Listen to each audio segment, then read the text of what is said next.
Hi everyone. Welcome back. Don't worry, our videographer just tripped, but she's good. She's fine. Can we please keep this in the clip? Okay. Welcome back. We are so excited to be here again on Mom Meets World.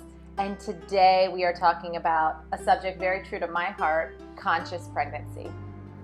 It's going to be so mind-blowing, y'all, because it's something that Angela has learned through her training, but it also aligns very much from what I've learned in my personal faith. And so there's just so much complementary information that we are learning about and hearing when it comes to a woman getting pregnant and having her baby, and how much you have to protect not only her mind, but also her heart and her body. Yes, so true. And just a quick, we always forget this part. I'm Angela Eustace, founder of Radiant Heart Center. I'm Kathy Desai-Seltzer, owner of Vyana Infant Massage. See, we're so excited about this topic. We forgot to introduce ourselves. Yeah, and I think it gets tricky. I always find us saying we're providing information, but the information we're providing is coming from wisdom, right? Your culture has existed for hundreds and hundreds of years. Yeah. The training, the prenatal yoga training I did is also based from India, actually. Okay. The Kundalini Yoga practice. So these are things that have been around and exist because they're so important, and they've been proven to make a difference. Yeah, absolutely. So we're going to break down conscious pregnancy. I think it's really important to start with preconception. I think it's really important to know that the body is a vessel that is able to receive basically what it's ready for. So being a connection between mind, body, and soul is very important. As far as your mind, and this comes up throughout conscious pregnancy, your mind, you need to be thinking positive thoughts. You become what you think, and so this is super important because not only are you thinking for yourself, but you're thinking for baby. Your body, you need to be taking care of it. Physical exercise, endorphins, moving, oxytocin and endorphins, you need those things. So your physical body, yoga is really good because it stills the mind. It helps practice and strengthen the mind. Being out in nature is super important. And then your soul, your spirit. We are spiritual beings having a human experience, and so it's really important that you're taking care of all three of those things. Unfortunately, in this country where we live, we're so stressed out and we feel this pressure. There are oftentimes we're waiting until we're older to have a baby, and then we assume we're going to be able to get pregnant quickly, or we're fearful that we won't. All of those things go into our mind, body, and soul, either preconception or throughout our pregnancy. That leads us to epigenetics. Why don't you share?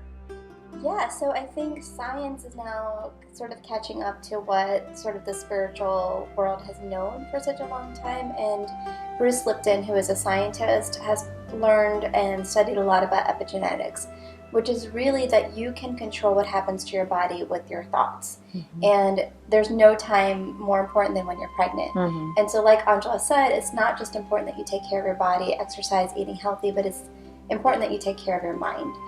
What you are consuming in terms of reading, watching, listening to, of course the company you keep, all of that impacts the baby. And there was a reason for that, right? So in terms of evolution, if mom is living in, say, a war-torn place, or in a place where she has to prepare baby for danger, that's why those thoughts help the baby. So baby is learning from mom, okay, the world I'm going to be born into is a scary place. I need to prepare for this. I need to up my stress and cortisol levels so that I can be ready. And unfortunately, that it doesn't differentiate whether it's war and poverty and mass destruction, and then modern day stress, right? So we have a lot of stress in our lives. Most of it we can control, whether it's work stress or the commute or health or things with our family.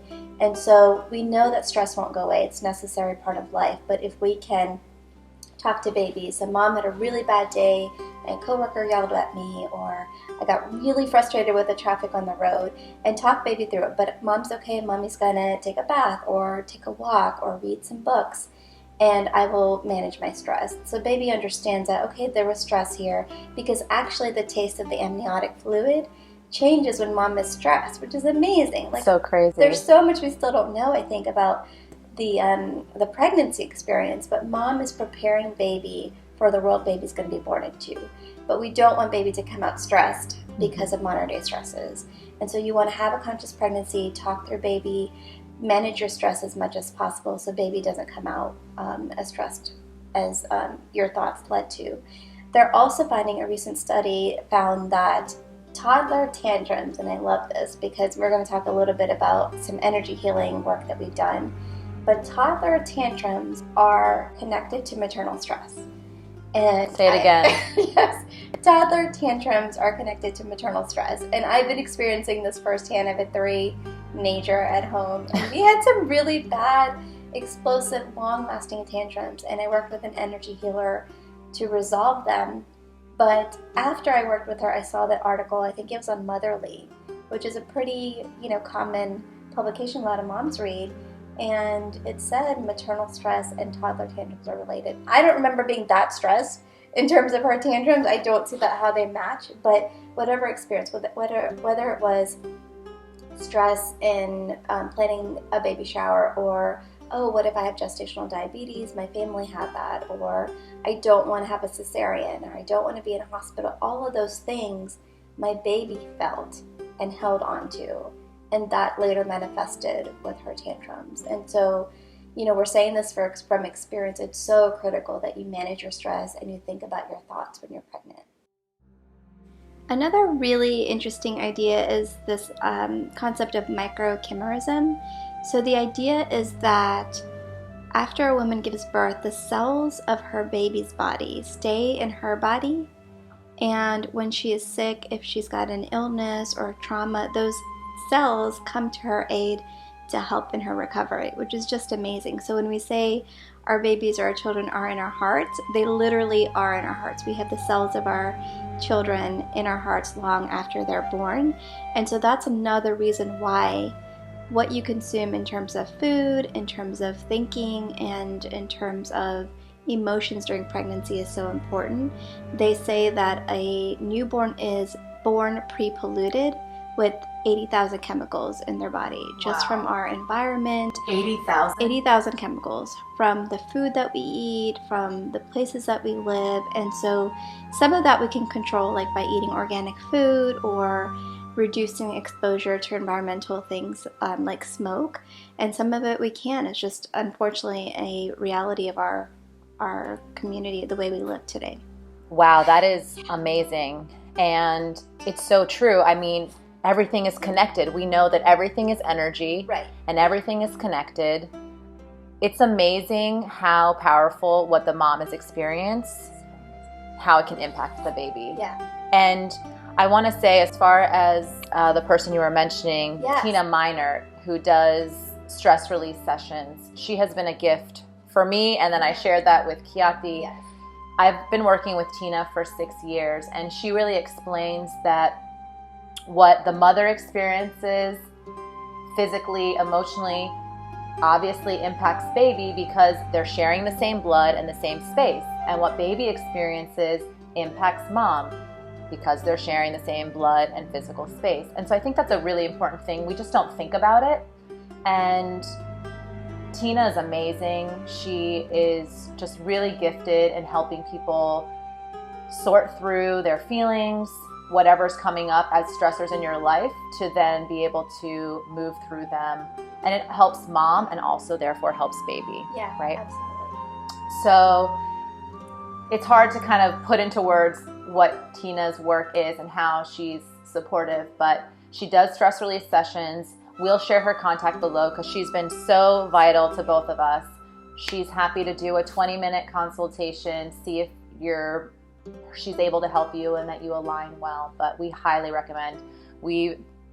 Everyone in my world knows about Tina, and Kiati's got her whole and now Kiati's world. So yeah, but I think it's really important because we can't get rid of the modern day stress. No, it exists, but if we can have support and know how to manage it, it makes all the difference. Yeah, and it's completely in line with all disease is dis-ease. Is dis-ease, right? And it's dis-ease, it's all related to stress. So whether there's built up resentment or fear or whatever energy blocks from the past later manifest as chronic pain, as cancer, as terminal illnesses. And so if you don't do the work in releasing those energy blocks, they'll be with you forever. And so with my daughter, everything that she was going through was everything was connected to her in utero experience. And so I'm helping myself out in the moment because the tantrums are driving me crazy, but it's also helping her out. So she's not holding a birth energy block into her adult life. Yeah.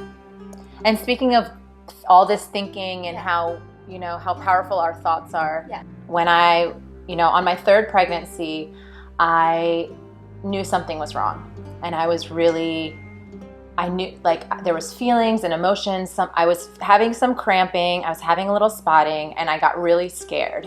And, I knew that my thinking mattered. And fortunately, I had learned about the Kundalini practice, which is basically that the soul is a conscious being.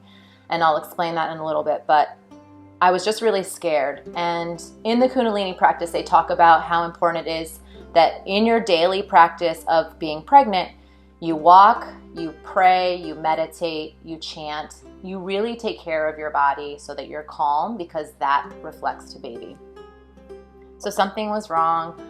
I knew something was, it wasn't right. It didn't feel the way that my other two pregnancies did. So I called my midwife, and she fortunately listened to me and trusted my intuition and said, the only thing you can really do is go and get an ultrasound. So at 10 weeks, I went to get an ultrasound, and then she came to my house because that's what she does, and it's so nurturing to the mom. So she came to my house and looked at the picture and said, basically, the placenta, the embryo attaches to the uterus, but sometimes in the attachment, it kind of catches a little bit and it pulls down as it's settling onto the uterine wall. And so what had happened was the embryo was attached, but there was a little tear that had filled with blood. The size of the embryo and the size of the blood tear were the same. And so she was very matter of fact and said, you have about a 50% chance of miscarrying. I'm shaking right now. And so I was really scared, obviously. Like, that's our reaction, is to be scared. And so I felt really scared about possibly losing this baby because I really wanted this baby. And then fortunately I turned to what I knew was important, which was meditating. And I have this wonderful book called Beautiful, Bountiful, Blissful by Gurmukh, who is the woman I learned from.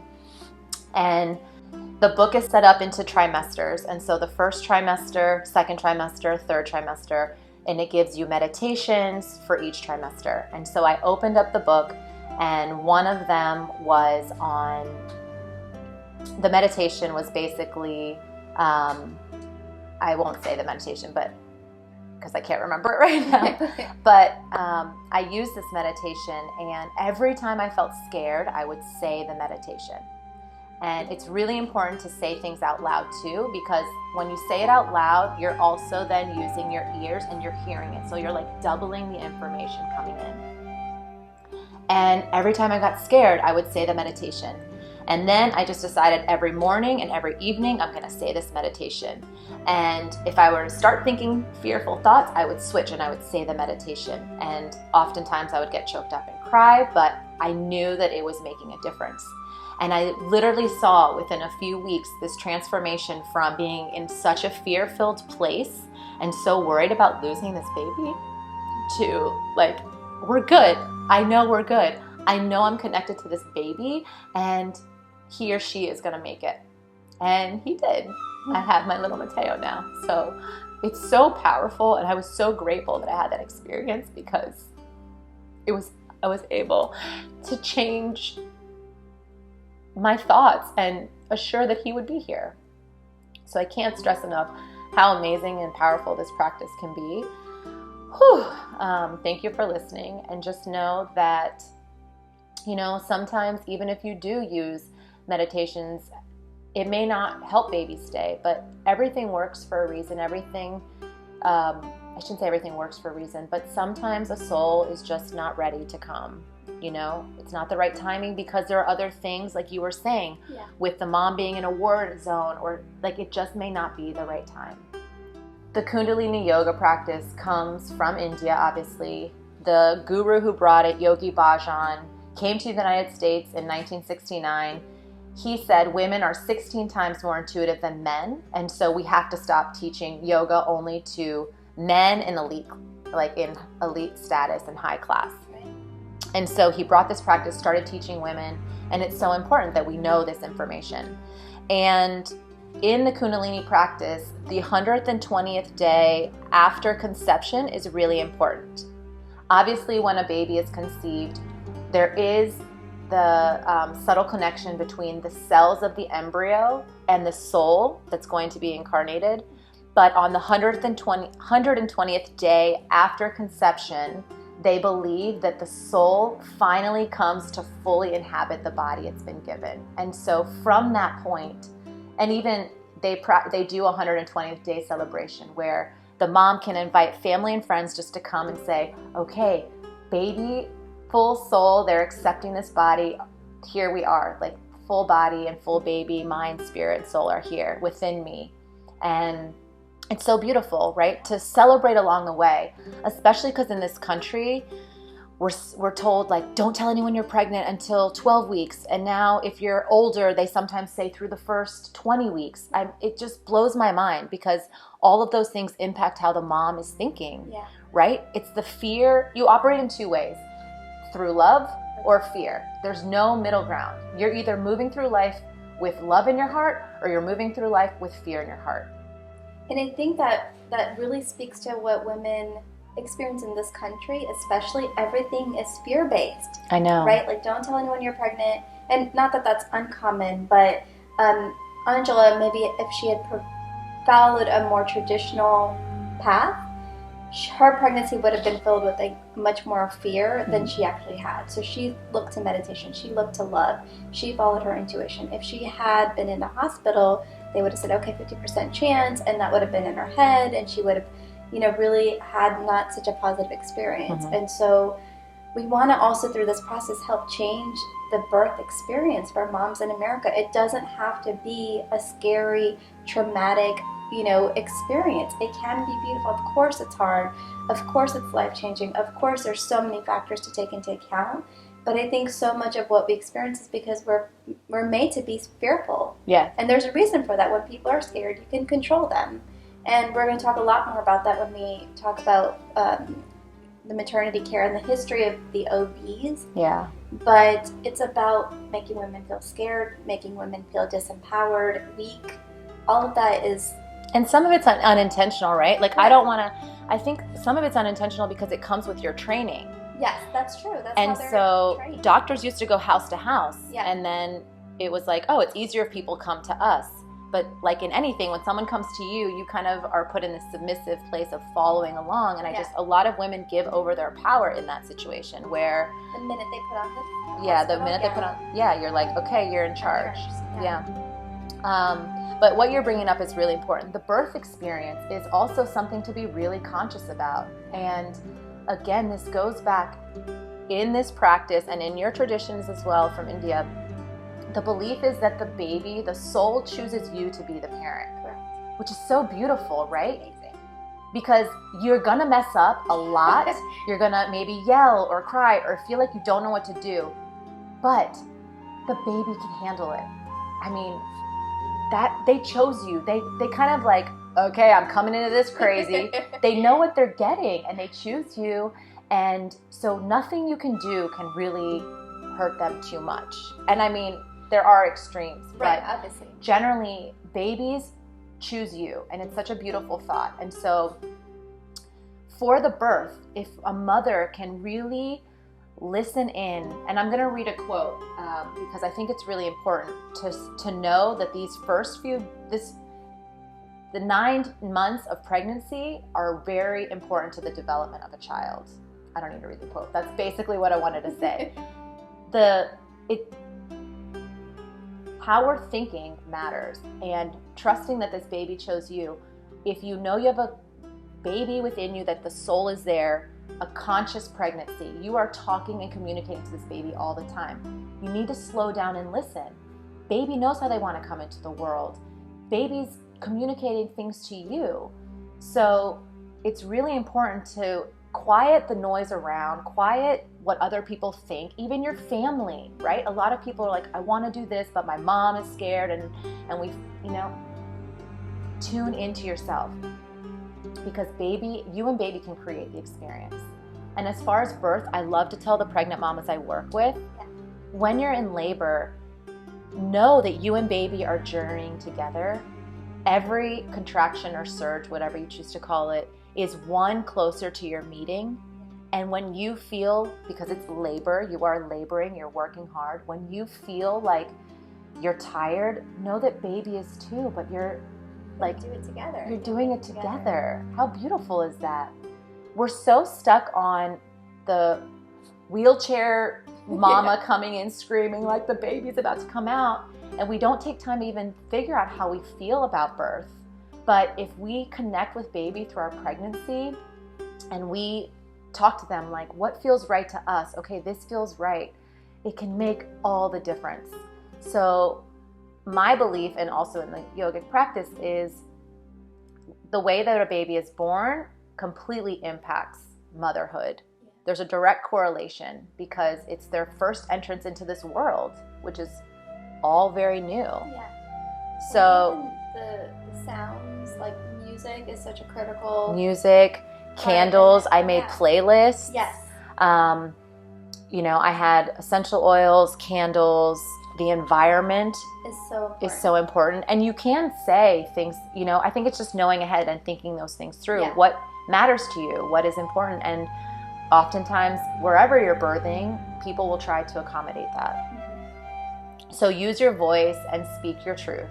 And you might even, music for us, we had it during the version procedure, and then even in the what do you mean the version procedure? The version where they tried to turn my daughter, because she was the invert. Yeah they I had the music playing, and then even during the birth, the C-section, the music was playing. Awesome. And then we know after she was born, anytime she would get upset when we played that mantra, she calmed down immediately. It's amazing. And so whatever music, and it doesn't have to be religious or spiritual necessarily, of course positive is good, but something that will help baby say, oh, that's a familiar sound. Mm-hmm. Now I'm calm. Like, I was really stressed out, but I remember that sound when I was inside this warm, lovely place. I can handle this. Yeah. All the music from the Kundalini practice I would play. And my older two, who are obviously out of utero, even them, because they heard it so much when I was pregnant with Mateo, everyone's like, oh, if they're having a hard time falling asleep, even today, they're like, can you play the chanting songs? Oh, and it just relaxes everyone. So it's so true. So true. Yeah. And, going to what we've been talking a lot about too, part of the conscious pregnancy is also the resting period and the nourishing food, all those things we talked about in the 4th trimester. It makes all the difference. We have to be conscientious about that time. And I love how you explained you are resistant to it, because here we're praised for continuing to keep going, not slowing down. But when you realize you're never going to get that time back, and that after this resting period, you're going to have to share your baby with the world. And I didn't want to in the time. Yeah. That it's just savoring it and taking. And I remember when I had a lot of postpartum depression with Mika, and I'd go somewhere and people like, oh, just enjoy every minute. Aren't you so excited? And you're like, hell no. But then if you look back, it really does go quickly. And, as much as you can, even knowing these meltdowns are all part of your growth. Yeah, absolutely. Both of ours. And I think it is important, one thing you said, really distinguishing for baby, and I had to do this a lot with Mateo because I had a lot of stress postpartum. No depression or anxiety, just stress, modern day stress. And Tina helped me realize, okay, he feels your stress, so what you need to do is communicate to him this is mommy's stress. It's not related to you. I don't need you to take care of me. Mommy has daddy and her friends to talk to. Mommy's going to take a bath or do X, Y, and Z. I'm able to manage it. This is mine. It's not yours, because we are still so intertwined. So until age 4 or 7. Yeah, they say age 4, the umbilical cord, even though it's been cut, but the imaginary umbilical cord is still connected through age 4. So mom and baby are still really in sync. And one example of that, and I've actually talked to Tina, so this is crazy, but I feel like my daughter reads my mind sometimes. And she's like, no, it's not crazy. I've heard that from other moms before. And so she herself had experienced it with one child and not the other. But you are so connected. So they're going to feel and experience. And, she'll say something that I'm about to say or that I'm not going to say, but I'm just going to think. And it's crazy. Yeah. But you have that until about age 7 where they start creating and having their own active consciousness. So until then, they're mostly absorbing. They're in a dream state. They are becoming they're a sponge, and that's why they're so impressionable, and those early years are so critical. And then after 7, they're on their own almost. In terms of that. So just to recap in summary, conscious pregnancy, the baby within you is their own person. When they're in utero, you're helping them develop already. So it's really important to have that connection with them, be talking to them, sharing your thoughts, and making them positive, right? Right. The mind, body, soul connection. And so everything that you eat, obviously people are really, they're really consumed with what they're putting into your body, which is so great. But also think about what you're thinking and what you're feeling, because that affects baby too. You're a mom as soon as you become pregnant and the soul enters the body. Yeah. And then think about the birth experience you want to have. I think that's one of the big things for us. Yeah. It doesn't always happen the way that you want, but there's reasons that you want it to be a certain way. And so even if you have to make modifications, being able to still feel empowered within those choices is super important, because it matters to you. 48% of women consider their births to be a traumatic experience. We want to change that. It's so important, because birth directly impacts motherhood. And it's not enough to say, the baby is healthy and mom is healthy. Right. No, it's not. I feel like people shame moms for not having the kind of birth experience they want or wanted. And they're like, well, at least your baby's healthy, or at least you're, because we have a high maternal mortality rate and we have a lot of unnecessary interventions. But the experience of how baby comes earthside is important. Yeah. And all of the things that we've talked about is why it's important, because it impacts the mental and emotional state of mom and baby. Yeah. Can I add something? I have to share this. In the 1980s, women used to be given 36 hours to birth in a hospital. In the early 1990s, it got cut down to 24 hours. And in the late 1990s, women have been given 12 hours to birth a baby. Guess what? Women didn't birth or start birthing differently. The hospital just cut the time down to a third. So I can't stand that mothers are starting pregnancy thinking failure to progress. Here, go be a new mom. Yeah. So just know that statistic, because it's really important for you to know that no one is a failure entering motherhood. Everyone's tried their best, and with the information they have, it's just now there's more information that we're trying to share.